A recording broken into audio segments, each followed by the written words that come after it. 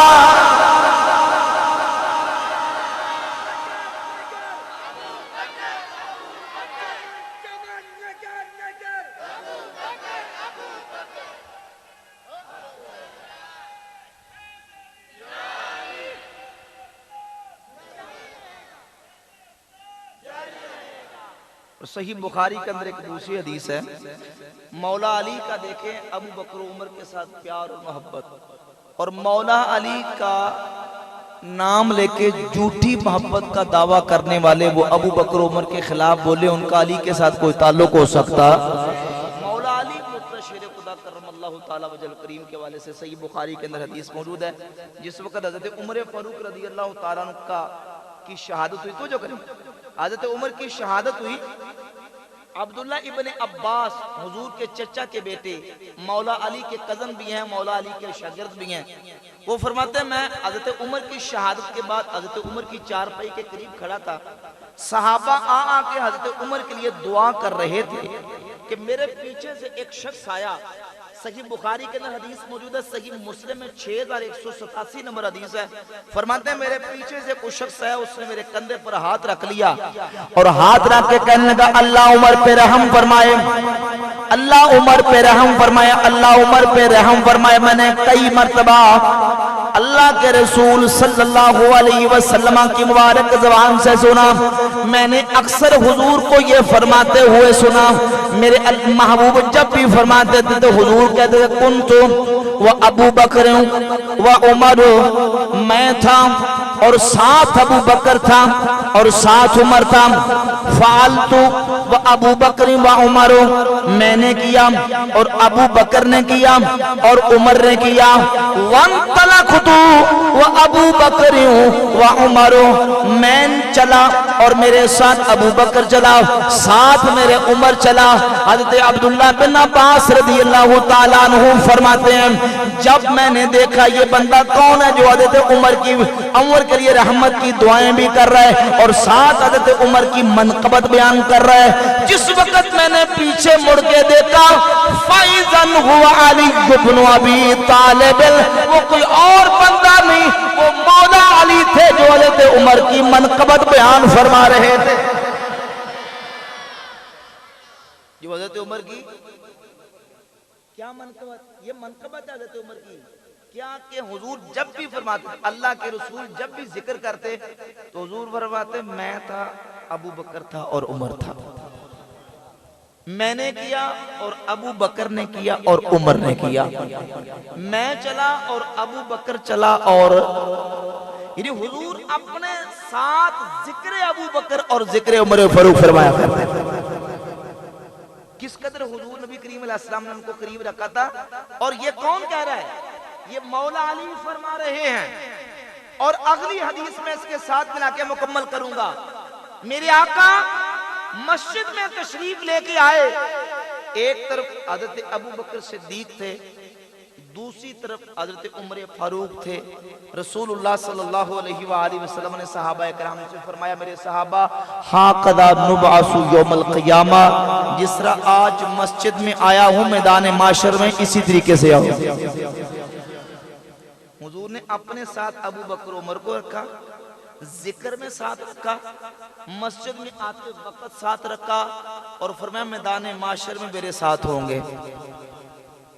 اور مزے کی بات یہ کہ حضور نے اپنے مزار پر انوار میں بھی ساتھ ہی رکھا ہے۔ امام زین العابدین سید الساجدین، امام اہل بیت، امام حسین کے شہزادے سیدنا امام زین العابدین سے کسی نے پوچھا حضور یہ بتائیں ما منزلت ابی بکر ما عمر من النبی صلی اللہ علیہ وآلہ وسلم، ابو بکر اور عمر کا اللہ کے نبی کی بارگاہ میں مرتبہ کیا تھا، حضور کی بارگاہ میں کیا ان کا مقام تھا؟ تو ایک چھوٹے سے جملے میں یہ توجہ ہے کہ تقریر میں کر رہے ہیں میرے بل بے خود ذرا۔ امام زین العابدین سے پوچھا حضور ابو بکر عمر کا حضور کی بارگاہ میں مقام کیا ہے؟ فرمایا سنو کیا مقام ہے، منزلتہما ساعہ، جو اب مقام ہے۔ سمجھ نہیں لگتا، جنہوں آگی اس سبحان اللہ کہہ دے گے، جو اب مقام ہے، اب کیا مقام ہے؟ دونوں میرے مصطفیٰ کے پہلو میں لیٹے ہوئے۔ ادھر ترجمہ کر دیں پنجابی جے، فرماتے ہیں شان صدیق فاروق تاکی دسا کیتا اللہ نے جنہ دا اچا مقام، شان صدیق فاروق تاکی دسا کیتا اللہ نے جنہ دا اچا مقام، اے سبز گنبد تے تھلے جو بجدی سی تھا میرے آقا دے یارا تے کم آ گئی، سبز گنبد تے تھلے جو بجدی سی تھا میرے آقا دے یارا دے کم آ۔ ایمان سے بتائیں کون سی جگہ حضور کے یاروں کے کام آئی جو دنیا میں جنت کا ٹکڑا ہے؟ سنی شیعہ دونوں کتابیں اس بات پر متفق ہیں، یہ حدیث متفق علیہ صحیح حدیث ہے کہ رسول اللہ صلی اللہ علیہ وآلہ وسلم نے فرمایا ما بین بیتی و منبری روضۃ من ریاض الجنہ، میرے گھر اور میرے منبر کے درمیان زمین کا یہ ٹکڑا خدا کی جنت ہے، رب کی۔ اب ان لوگوں کو سوچنا چاہیے جو کہتے ہیں ابو بکر و عمر جنت میں نہیں جائیں گے، ان احمقوں کو یہ سوچنا چاہیے تم کہتے ہیں جائیں گے نہیں، وہ تو 14 صدیوں سے جنت میں لیٹے ہوئے ہیں، وہ تو جنت میں لیٹے ہوئے ہیں، اور وہاں رب نے مصطفیٰ کے یاروں کو مقام عطا کیا ہے، وہاں جگہ عطا کی ہے کہ جہاں نہ کسی تبرہ کرنے والے کا تبرہ جاتا ہے، نہ کسی کالے کی لعنت جاتی ہے، وہاں جاتا ہے تو میرے نبی کے غلاموں کا درود و سلام جاتا ہے۔ صبح و شام 70,000 صبح 70,000 شام، اور کوئی لمحہ کوئی لہجہ کوئی آن کوئی گھڑی ایسی نہیں کہ جس وقت وہاں درود و سلام نہ بھیجا جاتا ہو۔ امام اہل سنت امام احمد ذاقہ محدث بریلی رحمت اللہ آپ فرماتے ہیں محبوب رب عرش ہے اس سبز قبہ میں، محبوب رب عرش ہے اس سبز قبہ میں، محبوب رب عرش ہے اس سبز قبہ میں، پہلو میں جلوہ گاہ عتیق و عمر کی ہے، پہلو میں جلوہ گاہ عتیق و عمر کی ہے، بین سہانی صبحوں میں ٹھنڈک جگر کی ہے، کلیاں کھلی دلوں کی ہوائیں کدھر، محبوب رب عرش ہے اس سبز قبہ میں، پہلو میں جلوہ گاہ عتیق و عمر کی ہے۔ حضور اس سبز قبہ کے نیچے آرام فرما رہے ہیں اور پہلو میں اللہ نے ابو بکر و عمر کو جگہ عطا فرمایا۔ تو دوستان گرامی قدر، یہ اہل سنت کا عقیدہ ہے، صحابہ کا عقیدہ ہے، آئمہ اہل بیت کا عقیدہ ہے، امام زین العابدین کا عقیدہ ہے، مولا علی کا عقیدہ ہے۔ تو جو مولا علی سے محبت کا دعویٰ کرے لیکن مولا علی کے عقیدے کو نہ مانے، ایمان سے بتائیں اس کا مولا علی سے کوئی تعلق ہو سکتا ہے؟ ایسے نہیں کہ محبت بندہ کرے اور محبت میں حد سے بڑھ جائے یا دشمنی میں تنقیص کرنی شروع کر دے۔ اہل سنت کا وہ پاکیزہ عقیدہ ہے کہ حضور کی جس کو نسبت حاصل ہے، ہم کہتے ہیں وہ روڑے، وہ پتھر، وہ کینکریاں، وہ خاک بھی ادب کے قابل ہے جو میرے نبی کے قدموں سے وصل ہو گئی۔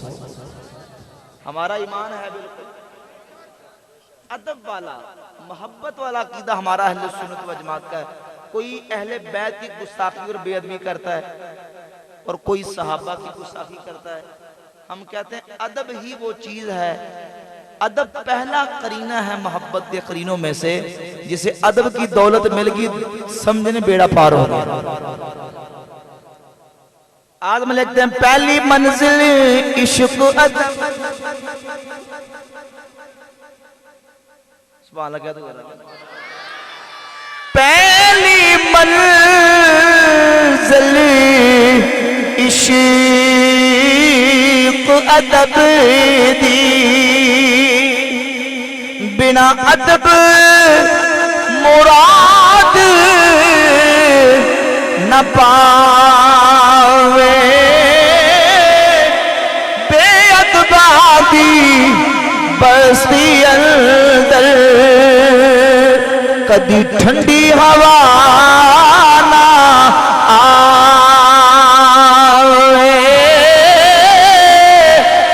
ادب تو بد عبادت کیڑی جڑی رب دی کرے پلچا آوے،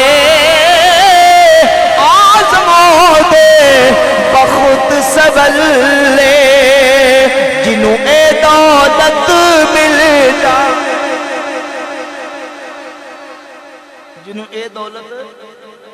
اور اگر کوئی سینہ تان کے کہہ سکتا ہے کہ وہ ادب کی دولت اللہ نے ہمیں دی ہے تو وہ صرف اہل سنت ہے۔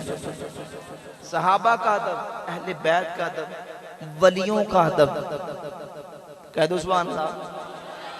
حضور کی ہر نسبت کا ادب اگر کوئی کرتا ہے تو اہل سنت و جماعت ہے۔ اس لیے آپ دیکھ لیں داتا علی جویری ہوں یا غوث جلی ہوں یا خواجہ معین الدین اجمیری ہوں، بابا فرید الدین گنج شکر ہوں، سارے اللہ کے ولی سنی، سارے اولیاء اللہ، کوئی بے ادب اللہ کا ولی بن سکتا؟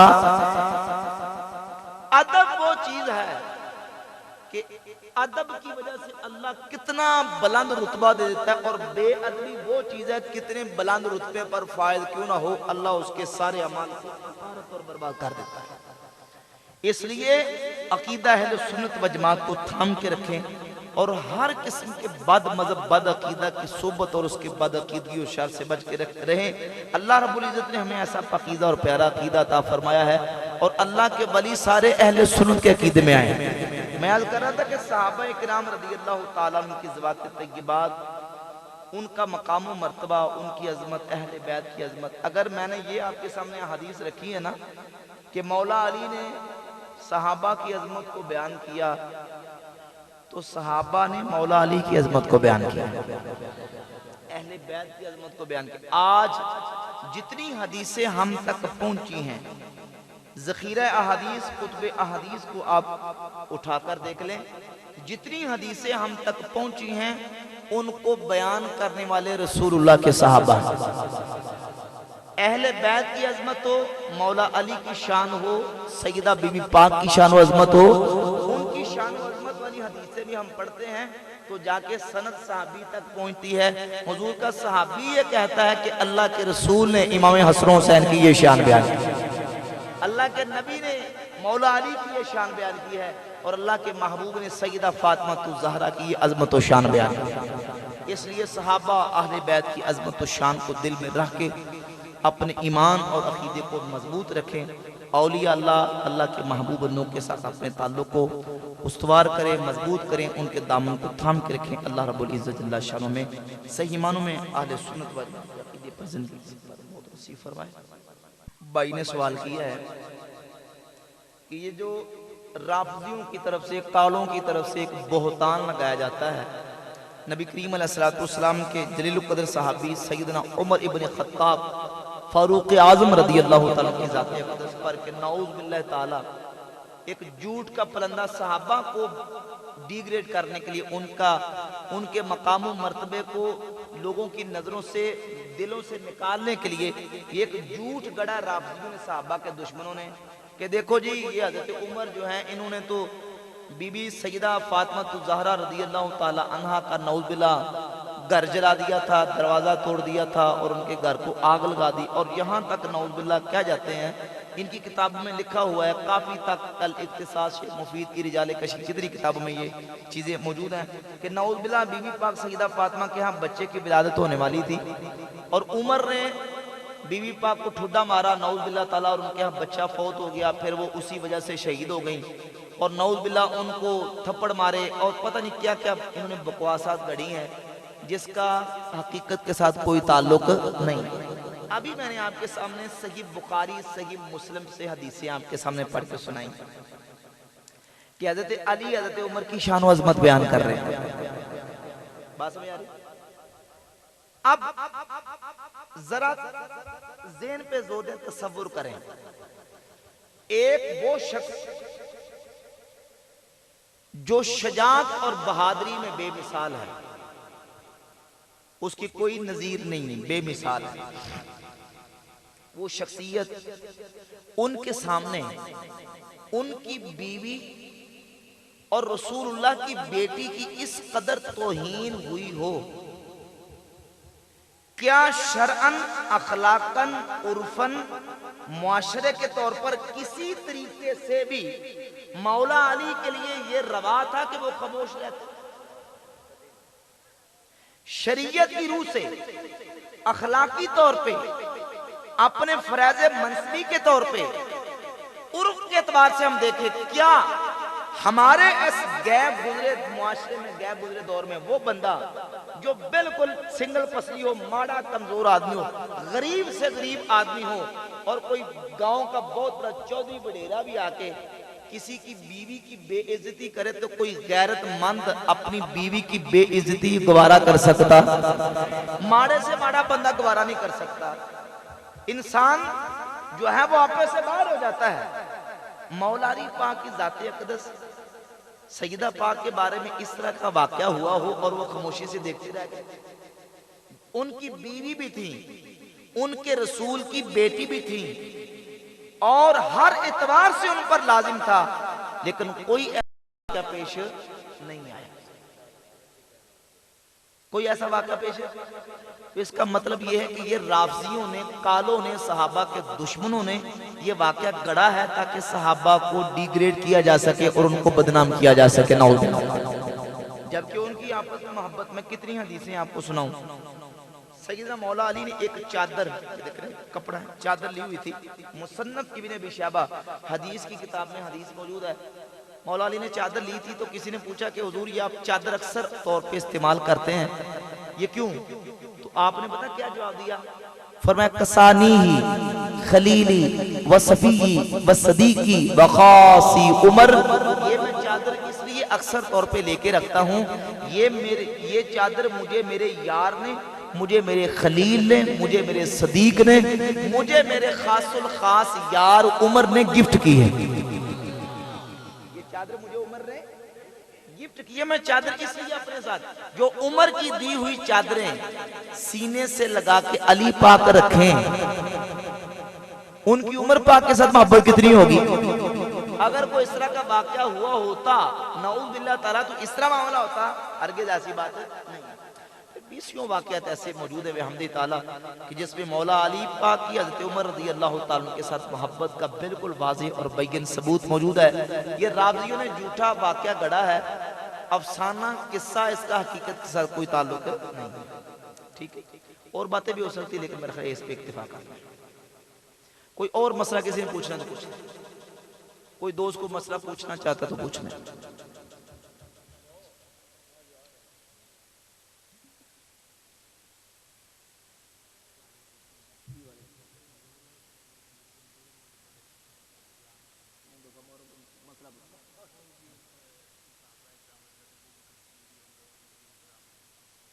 وہ تو بیان ہوئی ہیں، وہ مسئلہ پوچھو نا، ساری زندگی کرامتہ تو لگے رہنے گے۔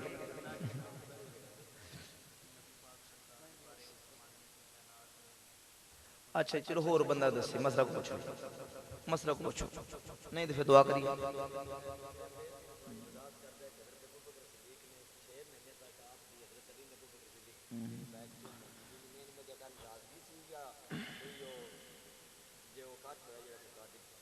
ٹھیک ہے، مسئلہ دیکھیں جتنے مسائل ہم نے اس کو دلیل کے ساتھ حل کرنا ہے اور ثبوت کے ساتھ اس کو حل کرنا ہے۔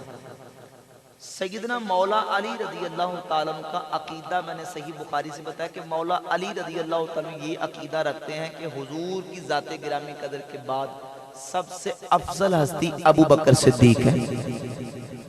بات میں یہ طے ہو، نبی پاک علیہ السلام نے اپنی ظاہری حیات طیبہ میں ابو بکر صدیق کو اپنے مصلی پہ کھڑا کیا اور حضور کی ظاہری حیات طیبہ میں 17 نمازیں ابو بکر صدیق نے حضور کے مصلی پہ کھڑے ہو کے پڑھائیں۔ کسی ایک صحابی اہل بیت کے کسی ایک فرد نے بھی اعتراض بولے اعتراض نہیں کی۔ مولا علی ابو بکر صدیق کے پیچھے نمازیں پڑھتے رہے، بلکہ مسند احمد کی حدیث ہے، انس بن مالک صحابی کہتے ہیں آخر صلاۃ صلی رسول اللہ صلی اللہ علیہ وآلہ وسلم خلف ابی بکر، اللہ کے نبی نے مسجد میں آ کے جو آخری نماز پڑھی ہے وہ ابو بکر صدیق کے پیچھے ادا فرمائی۔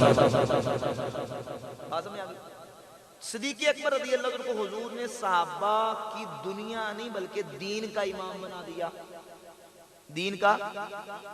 اب حضور کے وصال کے بعد لمبی ڈیٹیل واقعہ سقیفہ بنو سعدہ ایک چھوٹا سا باغیچہ تھا مسجد نبی شی کے قریب، وہاں صحابہ مہاجر اور انصار جمع ہوئے اور وہاں انصار اور مہاجر صحابہ نے حضرت ابو بکر صدیق کے ہاتھ پر بیعت کر لی اور کہا کہ ابو بکر ثانی اثنین ہیں۔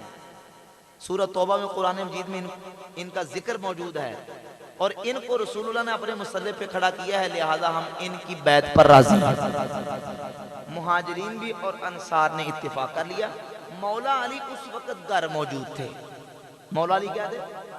گھر موجود تھے۔ سقیفہ بنو سعدہ میں بیعت خاصہ ہوئی، اس وقت صدیق اکبر ان صحابہ سے بیعت لے کے جب مسجد نبی میں آئے، منبر پہ بیٹھے تو سقیفہ کے بعد مسجد نبی شریف میں بیعت عامہ ہوئی، یعنی عام بیعت کھلے عام صحابہ نے آگے کرنی شروع کی۔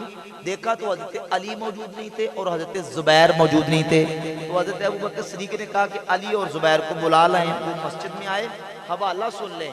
اس کا حوالہ یہ کہ یہ حدیث امام ابو بکر احمد ابن الحسین بہقی نے اپنی کتاب السنن الکبریٰ للبہقی میں، اور یہ حدیث اپنی کتاب کتاب الاعتقاد میں تفصیلی طور پہ، اور امام طبرانی میں المعجم میں، اور امام حاکم نے المستدرک میں، اور امام احمد بن حنبل نے مسند احمد بن حنبل میں اس کو مختصر ذکر کیا ہے۔ اور یہ حدیث صحیح حدیث ہے کہ حضرت مولا علی بھی آئے اور حضرت زبیر بھی آئے اور بیعت عامہ کر کے جب بیعت عامہ ہوئی تو حضرت زبیر نے بھی اور حضرت علی نے بھی ابو بکر صدیق کے ہاتھ پر بیعت کی۔